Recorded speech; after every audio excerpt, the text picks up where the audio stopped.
हाँ जी बच्चों, कैसे हो आप लोग? बहुत बढ़िया, मज़े में आनंद में हो? बहुत बढ़िया, ऐसे ही मज़े में रहो, आनंद में रहो और खूब मेहनत करो, खूब आगे बढ़ो। चलो आगे बात करते हैं। हम क्या कर रहे थे? मैट्रिक्स पढ़ रहे थे। मैट्रिसेस में हमने पिछले इंट्रोडक्शन क्लास की थी, जो पिछला लेक्चर किया था उसमें आपको मैट्रिक्स के बारे में और कुछ टाइप्स ऑफ मैट्रिक्स थे, हमने वो कर लिए थे। उसके बाद आज हम क्या करेंगे? एग्जाम्पल्स करेंगे। बुक के हमारे पास जो एग्जाम्पल्स दे रखे हैं उनको करते हैं और सीखते हैं कैसे उन मैट्रिक्स को अप्लाई करना है, कैसे क्या होता है। तो हमने बेसिक पढ़ लिया था, आज हम क्वेश्चंस करेंगे तो हमारी और भी जो है कॉन्सेप्ट क्लियर हो जाएंगे। अब इसमें क्या दिया है कि consider the following information regarding the number of man and women workers in 3 factories. कौन सी 3 फैक्ट्रीज हैं? ये हैं फर्स्ट, सेकेंड और थर्ड। यानी फर्स्ट फैक्ट्री में कितने वर्कर्स हैं? 3 मैन वर्कर्स हैं और वीमेन वर्कर्स हैं 25। सेकंड फैक्ट्री में मैन वर्कर्स हैं 25 और वीमेन वर्कर्स हैं 31। थर्ड में है मैन तो हैं 27 और वुमेन्स हैं कितने? 26। अब क्या कह रहा है कि represent the above information in the form of 3/2 matrix. What does the entry in the third row and second column represent. अब देखो हम इससे सीखेंगे कैसे क्या है। अब देखो आपको पता चल जाएगा कि कितना ईजी हो जाता है मैट्रिक्स से चीज़ें। देखो कैसे कि हमें रिप्रेजेंट कर रखा है किसी फैक्ट्री के अंदर आदमी और औरतें कितने काम करते हैं। उससे पहले जैसे अगर मैं आपको थोड़ा सा ये समझाऊं कि जैसे आपको कल बताया था कि मैट्रिक्स हमारे कई जगह काम आती है, वैसे ही अगर मैं आपको कोऑर्डिनेट्स जब हम चैप्टर पढ़ते हैं या ज्योमेट्री पढ़ते हैं तो ज्योमेट्रिकल प्लेन जब आता है उसमें हम कुछ पॉइंट्स डिनोट करते हैं, कुछ कोऑर्डिनेट्स डिनोट करते हैं। जैसे मान लो मैं कुछ पॉइंट्स ले लेता हूँ। ए कोई पॉइंट है, इसके कोऑर्डिनेट्स कितने हैं? मान लो 1 2। बी कोई है, इसके हैं मान लो 3 4। सी कोई पॉइंट है, इसके हैं 5 6 और डी के हैं 7 8। ऐसे ही मान लिया हमने कुछ है, ठीक है। अब इसको अगर मैट्रिक्स की फॉर्म में लिखना हो तो कैसे लिखेंगे? देखो मैट्रिक्स की फॉर्म में लिखना हो तो कैसे लिखेंगे? 2 तरीका है। मान लो कोई मैट्रिक्स है ये एक्स मैट्रिक्स को कैसे लिखेंगे? इस तरह से लिख सकता हूं मैं। यहां पर ए लिख सकता हूं, यहां पर बी के लिख सकता हूं, यहां पे सी के, यहां पे डी के।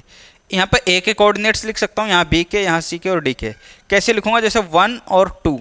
बी के कितने हैं? 3 और 4। सी के कितने हैं? 5 एंड 6 और डी के हैं 7 और 8। इस तरह से मैं लिख सकता हूँ, ठीक है। ये आपको केवल दिखाने के लिए लिखा है, ऐसा लिखते नहीं है ए बी सी डी। तो ये अंडरस्टूड है कि ये पहला वाला ए का है, बी का है, सी का और डी का है। इस तरह से अगर हम लिख देते हैं, मान लो अगर लिख भी दिया कोई दिक्कत नहीं है, लिख देते हैं तो हमें समझ में आ गया कि इसके कोऑर्डिनेट क्या हैं? 1 और 2 हैं, इसके 3 4 हैं, इसके 5 6 हैं, इसके 7 8 है। और ये कितने बाई कितने की मैट्रिक्स बन गई? देखो 2 रो और कितने कॉलम है इसके अंदर? 4 कॉलम है। बताओ कितने रोज हैं इसके अंदर? 2 और कॉलम्स कितने हैं इसके अंदर? 4। कितने हैं? देखो 2 तो यहाँ पे रो हो गए, 1 और 2। ये 2 तो इसके अंदर क्या हो गई? रोज हो गई। और कॉलम कितने हैं इसके अंदर? बताओ कॉलम कितने हैं? 1 कॉलम, 2 कॉलम, 3 कॉलम और 4 कॉलम। तो 2 रो और 3 कॉलम की हमारे पास यहाँ मैट्रिक्स आ जाती है। तो हम इसको क्या कह देंगे कि 2/4 की मैट्रिक्स। यानी 2 रो 4 कॉलम। पहले रो लिखते हैं फिर 4 कॉलम लिखते हैं। इसको हम इस तरह से भी लिख सकते थे। किस तरह से? मान लो मैं इसको ऐसे भी लिख सकता था। यहाँ पर ए के, बी के, यहाँ पर सी के, यहाँ पे डी के लिख सकता था। यानी मैं इसको 1 2 3 4 5 6 7 8 इस तरह से भी लिख सकता था। इसको मैं किस तरह से? इस तरह से भी लिख सकता था। कॉमा नहीं लगता भाई इसमें। क्या लिखूंगा यहाँ? 5 और 6 और ये 7 8। अब ये कैसी हो गई? 4 रो और 2 कॉलम की मैट्रिक्स हो गई 4/2 की। यानी हमने किसको रिप्रेजेंट किया है? किसी कोऑर्डिनेट को। कोई ज्योमेट्रिक प्लेन में कोई कोऑर्डिनेट्स थे, उसमें उसको हमने इस तरह से रिप्रेजेंट किया। ऐसे भी हम कर सकते हैं।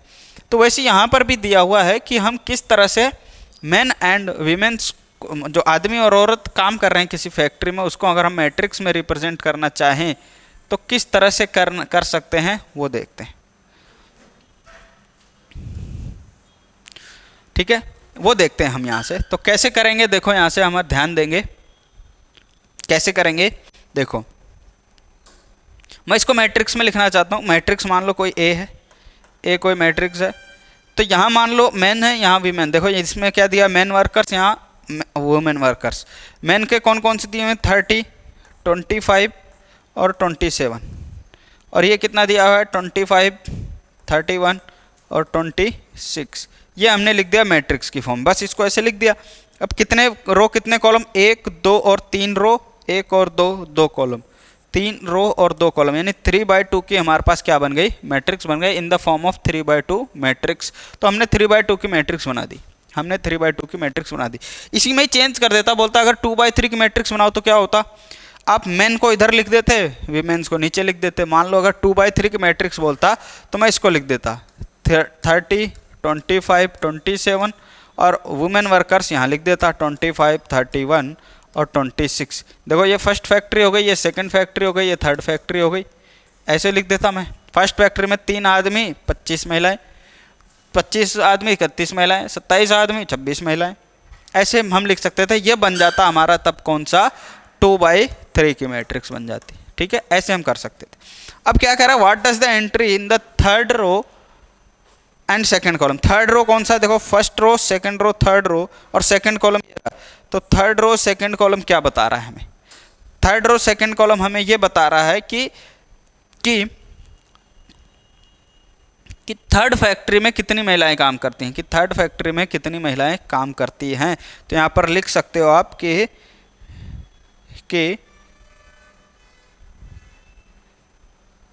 Third row, entry in third row, entry in third row and second column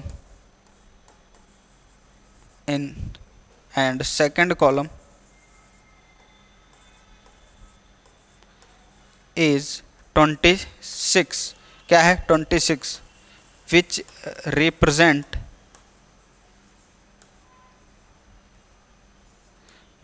represent the number of women workers in third factory, in third factory, कि तीसरी फैक्ट्री में कितनी महिलाएं काम कर रही हैं, उसको रिप्रेजेंट कर रहा है हमारा क्या, ये थर्ड रो और सेकंड कॉलम। आ गई बात समझ में, ठीक है। अब बात करते हैं नेक्स्ट क्वेश्चन की। देखो ये एक अच्छा क्वेश्चन है, इस पे बेस्ड कई क्वेश्चन आते हैं। If a matrix has 8 elements, पहले बता दें कि मैट्रिक्स में कितने एलिमेंट्स हैं, 8 एलिमेंट्स हैं। What are the possible order it can have, कितने पॉसिबल ऑर्डर्स बन सकते हैं। देखो आपको क्या बताया था कि आपको ये बताया था कि if a matrix has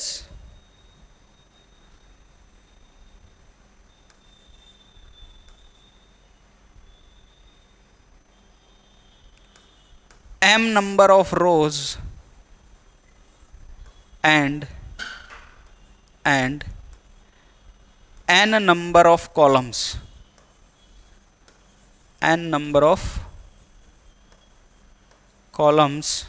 then it has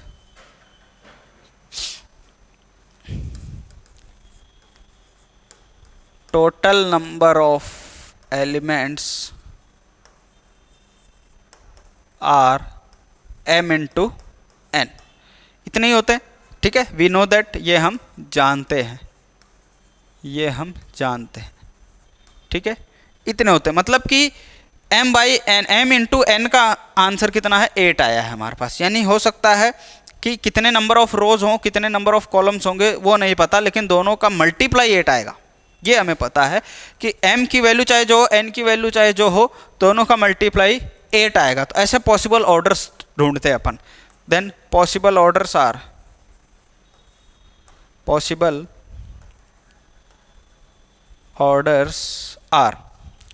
क्या क्या हो सकता है। देखो 1 और 8 हो सकता है, क्या क्या हो सकता है, 1 8 हो सकता है। एक तो आपका क्या हो सकता है, एक ही रो हो 8 कॉलम हो, या फिर हो सकता है 8 कॉलम हो और 8 रो हो 1 कॉलम हो। पहला क्या है, 1 रो हो और 8 कॉलम्स हो, है ना, रो मैट्रिक्स हो सकता है।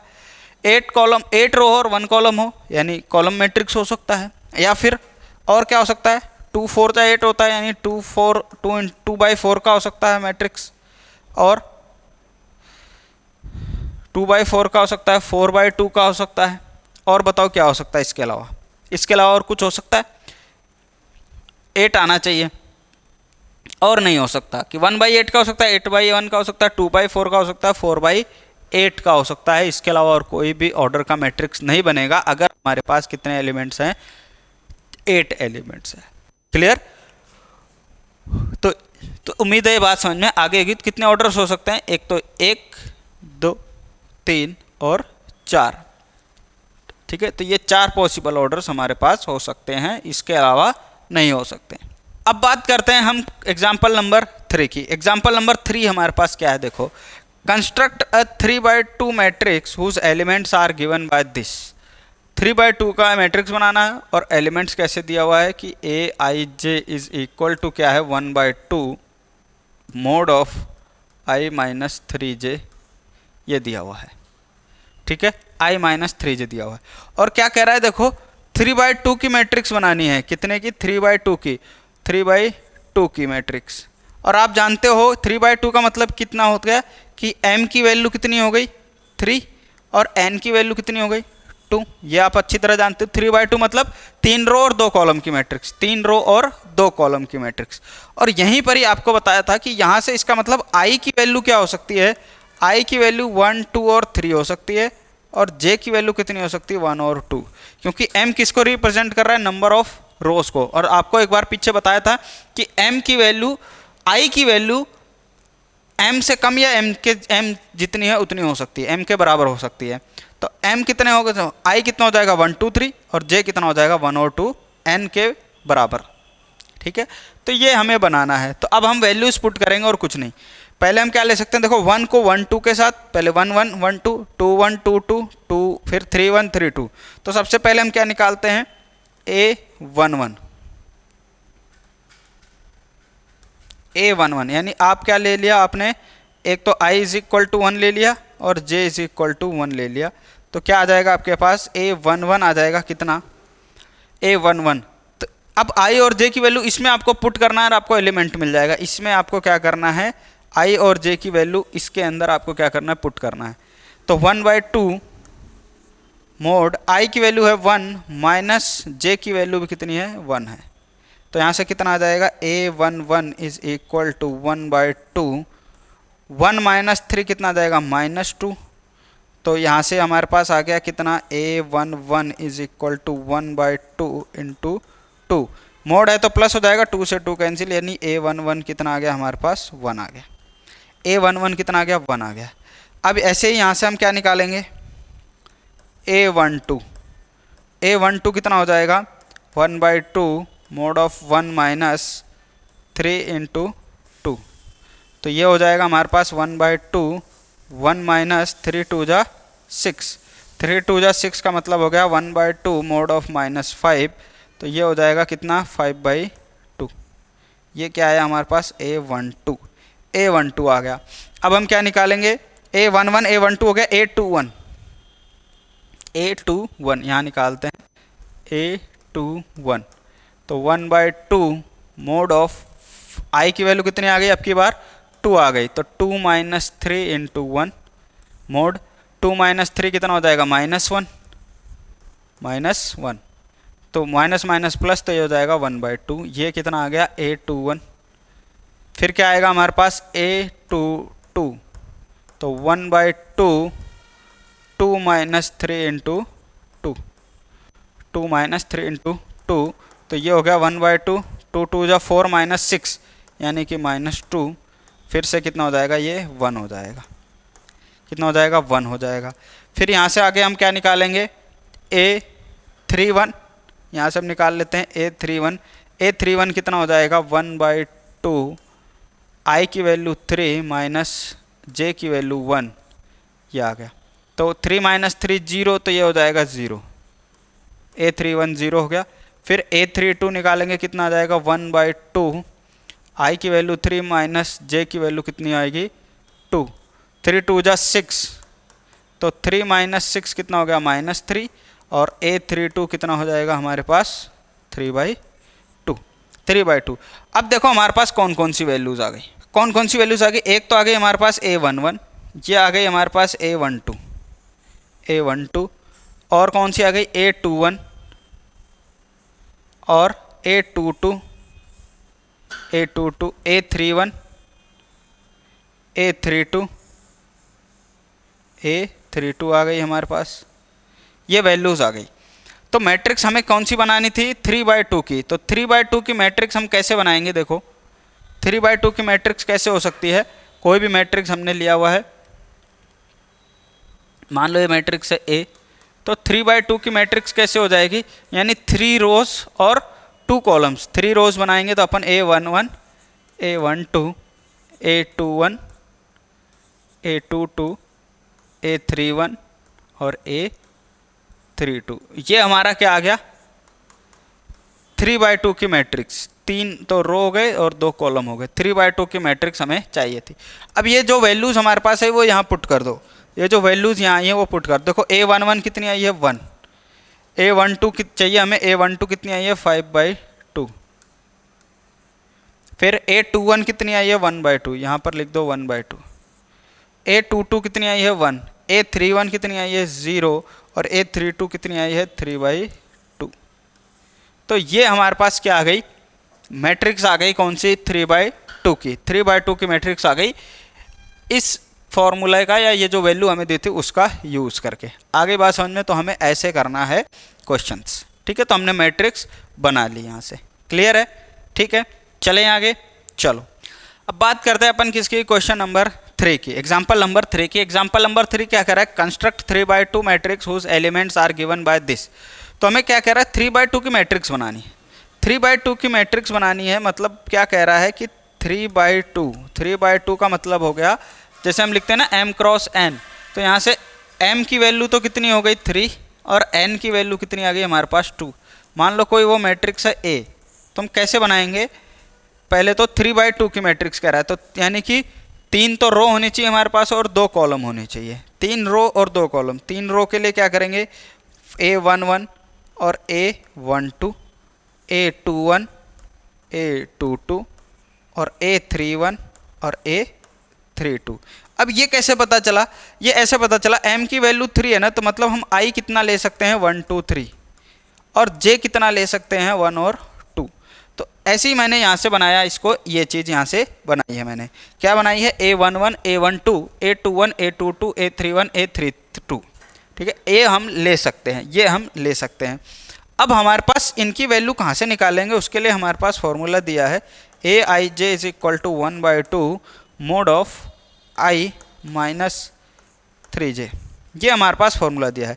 इस फॉर्मूले का यूज़ करके हम अलग अलग वैल्यूज़ निकालेंगे। i और j की वैल्यू पुट करेंगे, जैसे I1 रखा J1 रखा तो A11 आ जाएगा, I1 रखा J2 रखा तो A12 आ जाएगा। ऐसे हम अलग अलग वैल्यूज़ हम फाइंड करते हैं। देखो कैसे करेंगे, सबसे पहले हम क्या निकाल लेते हैं A11 निकालते हैं। A11 कैसे निकालेंगे 1/2 मोड i की वैल्यू 1 माइनस 3 की वैल्यू भी कितनी है 1 है, तो A11 कितना हो जाएगा यहाँ से हमारे पास 1/2 कितना आएगा 1 माइनस 3 यानी कि -2 ये प्लस हो जाएगा, तो यहाँ से हो जाएगा A11 इज इक्वल टू 2/2 यानी कि A11 कितना हो जाएगा यहाँ से 1 हो जाएगा। A11 कितना आ गया 1। अब हम क्या निकालेंगे A12, हमें क्या चाहिए A12, तो 1/2 i की वैल्यू तो हो गई 1 माइनस 3, j की वैल्यू कितनी हो गई 2 हो गई, is equal to 1/2 1 minus 6। 1 minus 6 कितना आ जाएगा माइनस का 5 आ जाएगा, माइनस का 5 आएगा तो A12 कितना हो जाएगा, तो ये 1/2 माइनस 5, ये A12 कितना आ गया यहाँ से 5/2 आ गया, मोड है तो पॉजिटिव हो जाएगा, ये आ गया 5/2। अब हम निकालते हैं सेकंड रो के element A21 is equal to कितना आ जाएगा 1/2 i माइनस 3j, i है 2 और j की वैल्यू कितनी है 1 है, तो ये आ गया हमारे पास 1/2 2 माइनस 3 यानी -1 तो A21 कितना आ गया हमारे पास 1/2। ऐसे ही हम क्या निकालते हैं A22 यानी कि i की वैल्यू भी 2 है और j की वैल्यू भी 2 है, तो 2 माइनस 3 इंटू 2, i की वैल्यू भी हमने 2 रखी और j की वैल्यू भी कितनी रखी 2 रखी, कितना आ जाएगा इज इक्वल टू 1/2 3 2 जा 6, 2 माइनस 6 कितना हो जाएगा -4, तो +4 हो जाएगा, 2 2 जा 4, यानी कि A22 की वैल्यू कितनी आ गई हमारे पास, 2 आ गई। ये तो आ गई 2। अब हम क्या निकालेंगे, A31, A13 नहीं 31, third row first column, 1/2 I की वैल्यू है 3 और J की वैल्यू कितनी है, 1 है, तो ये वैल्यू रखी, 3 - 3 हो जाएगा 0, तो A31 कितना आ गया, 0। A32 कितना हो जाएगा हमारे पास, A32, तो 1/2 I की वैल्यू है 3 और J की वैल्यू कितनी है, 2, तो 1/2 कितना हो गया, ये 3 - 6 कितना हो जाएगा, -3, तो ये प्लस का 3/2, ये क्या आ गया हमारे पास, 3/2। ये हमारे पास आ गई वैल्यूज़। अब इन वैल्यूज़ को क्या करेंगे, हम इसमें पुट करेंगे, इन वैल्यूज़ को क्या करेंगे, हम इसमें पुट करेंगे। देखो कहाँ कहाँ पर आ गई हमारे पास वैल्यूज़, एक तो आ गई A11 आ गई, A11, फिर आ गया A12, A21, A31 और A22, A32, एक तो ये आ गया, बस हो गया ना, 1 2 3 4 5 6 एलिमेंट्स आ गए। अब हमारे पास मैट्रिक्स क्या दी हुई है, हमने बनाई थी A = कितनी थी, ये वाली, तो A के अंदर वैल्यू पुट करो, कितनी आ जाएगी, A11 कितना आया, A11 आया है 1, फिर A12 कितना आया, 5/2, A12 कितना आ गया, 5/2,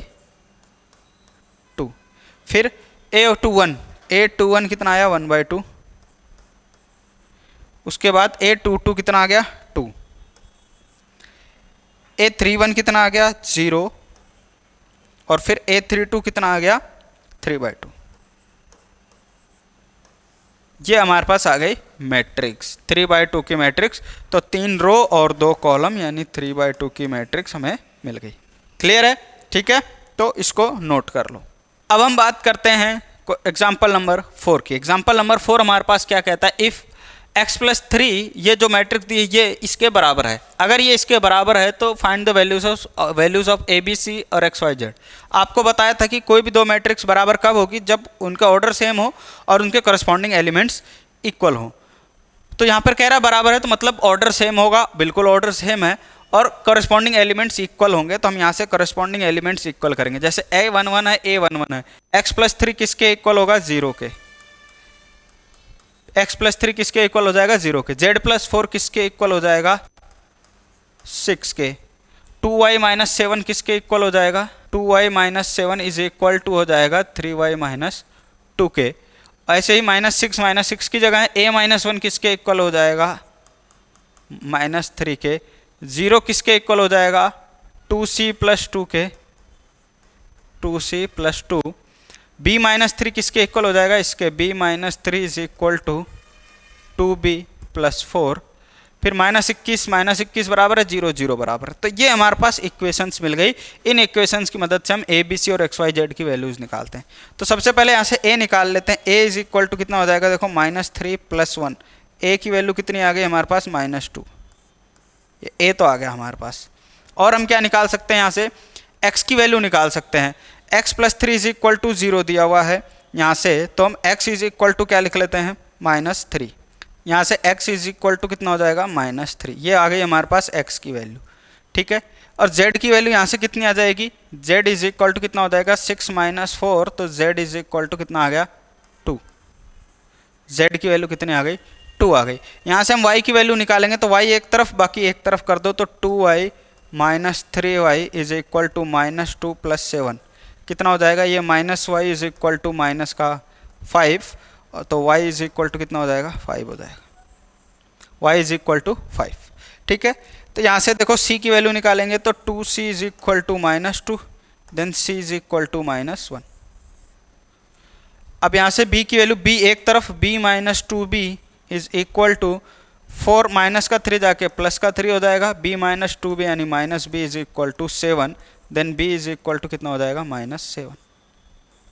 ये आ गई हमारे पास x, y और z और a b c की वैल्यू आ गई, a b c की वैल्यू आ गई, ठीक है, ये वैल्यू आ गई। देखो आप इसको क्रॉस चेक भी कर सकते हो। क्रॉस चेक कैसे करोगे, जैसे हमारे पास x की वैल्यू आई -3, यहाँ x की वैल्यू -3 रखो, वो इसके बराबर आ जाएगा, x की वैल्यू यहाँ -3 रखो, इसके बराबर आ जाएगा, ठीक है 0 आ रहा है। z की वैल्यू 2 यहाँ रखो, वो इसके बराबर आ जाएगा, बिल्कुल ठीक है। y की वैल्यू यहाँ 5 रखो, 5 2 10 -7 कितना आएगा, 5 2 10 -7 कितना आएगा 3, और यहाँ रखो 5 3 15, और 15 -2 कितना हो गया 11, सॉरी यहाँ पर कितना आएगा प्लस का 5 आएगा, प्लस का 5 आएगा, तो y इज इक्वल टू कितना हो जाएगा -5 हो जाएगा, ठीक है। y इज इक्वल टू -5 आएगा। देखो क्रॉस चेक करते हैं अपन, क्रॉस चेक करने गए तो यहाँ पर क्या आगे गलती मिल गई अपन को, यहाँ गलती हो गई थी, तो यहाँ पर क्या आएगा -2 + 1 + 5 आएगा, y इज इक्वल टू -5। अब यहाँ -5 रख के देखो, -5 रखोगे, -5 2 10 -10 -7 कितना हो जाएगा -17, -17 यहाँ रख के देखो, -5 3 15 2 -17, बिल्कुल ठीक है, क्लियर।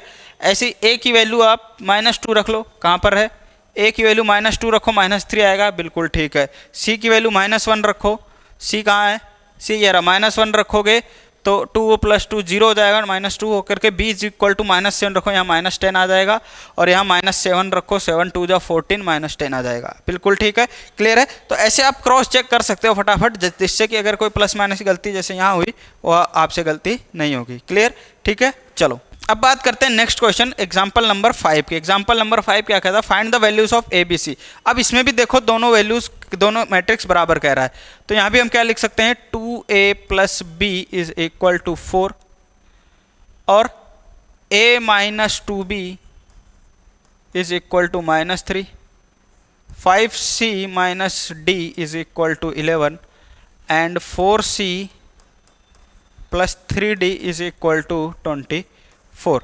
देखो इसको इक्वेशन नाम दे दो 1 2 3 और 4 दे दो, ठीक है। इन चारों इक्वेशन का यूज करके हमें क्या निकालना है, ए बी सी और डी की वैल्यू हमें फाइंड करनी है। तो ये 4 इक्वेशन हमारे पास आ गई, 2a + b is equal to 4। अब इन इक्वेशन का यूज करके, 4 इक्वेशन है, 4 वेरिएबल है, तो हम कोई भी मेथड यूज कर सकते हैं, हमें जो मेथड आता है वो यूज कर सकते हैं। तो हम यहाँ से देखो, मैं इसको यूज करके फर्स्ट और सेकेंड से मैं क्या लिख रहा हूँ यहाँ से, फ्रॉम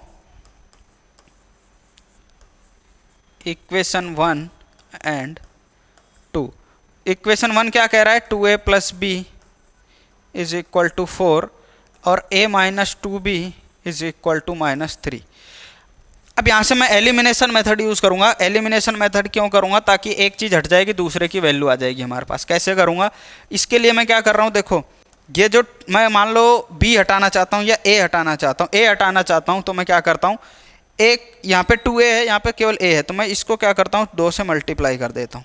जैसे ही मैं 2 से मल्टीप्लाई करूँगा तो मेरे पास क्या इक्वेशन आ जाएगी, ये वाली जो इक्वेशन आ जाएगी वो आएगी 2a - 2b is equal to -6 is equal to -6, sorry 2a - 4b, 2a - 2 2 4b is equal to -6। ऐसे ये वाली मैं ऐसे ही लिख रहा हूँ, 2a + b is equal to 4। क्यों, क्योंकि मुझे पता है एलिमिनेशन मेथड में ये कट जाएगा। इसको माइनस कर दूंगा, माइनस किया ये कट गया, -4 - 5 -1 कितना हो जाएगा, -5b इज इक्वल टू -10। तो यहाँ से b इज इक्वल टू कितना आ जाएगा हमारे पास, 2 आ जाएगा, -10 upon -5, b is equal to कितना आ गया, 2 आ गया। अब ये b की वैल्यू किसी में भी रख दो, चाहे 1 में रख दो चाहे 2 में रख दो, ये b की वैल्यू चाहे 1 में चाहे 2 में रख दोगे आपको a मिल जाएगा। तो यहाँ पे लिख दो, पुट दिस वैल्यू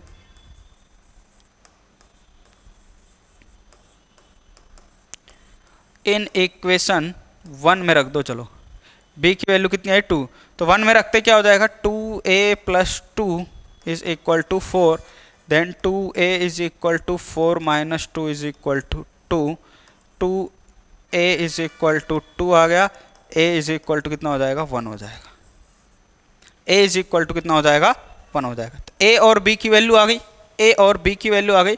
अब इन दोनों इक्वेशन का यूज करते हैं, from equation 3 and 4,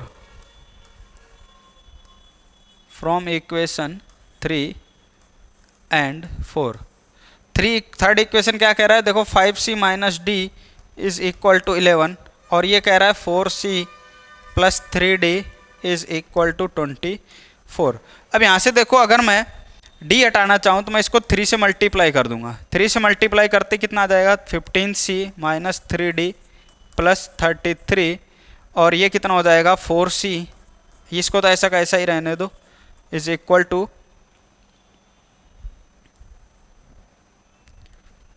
is equal to 24। अब देखो ये डायरेक्ट कट जाएगा, इसलिए मैं इसको क्या करता हूँ डायरेक्ट काट देता हूँ, दोनों को जोड़ूंगा तो ये कट जाएगा।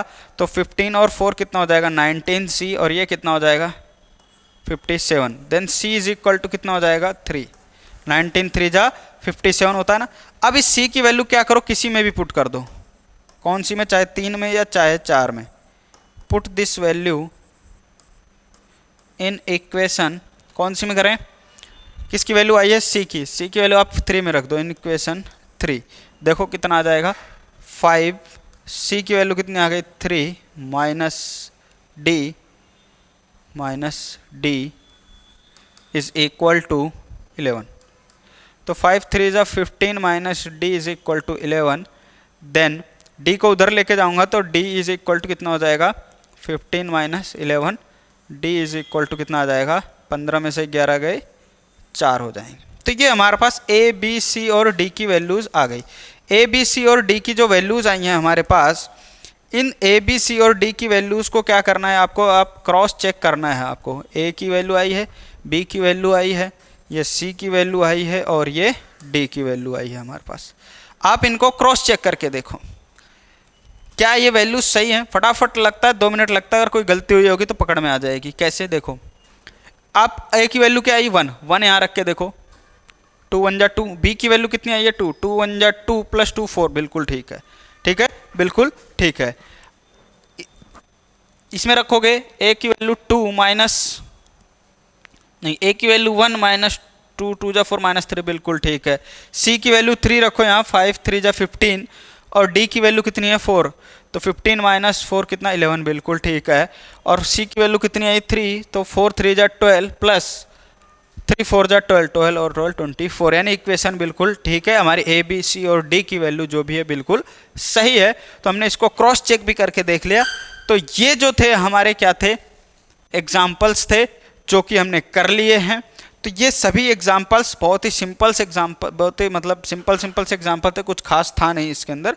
ऐसे ही हमारे पास 3.1 के क्वेश्चंस भी हैं, ऐसे ही हैं, बिल्कुल सिंपल से। तो आपको ट्राई करना है एक बार, पहले आप लोग क्वेश्चंस करेंगे और फिर जब मैं आपको यहाँ करवाऊँगा नेक्स्ट लेक्चर में, तब आप उसको क्रॉस चेक कर लेंगे, वेरीफाई कर लेंगे। कुछ नहीं आएगा तो वो आ जाएगा, और जो आ गया वो तो फिर वेल एंड गुड, बहुत अच्छी बात है, ठीक है। चलिए, तो यहाँ पर हमारा होता है एग्जाम्पल्स कंप्लीट। मिलते हैं नेक्स्ट लेक्चर में इसके 3.1 के क्वेश्चंस के साथ। तब तक के लिए राधे राधे।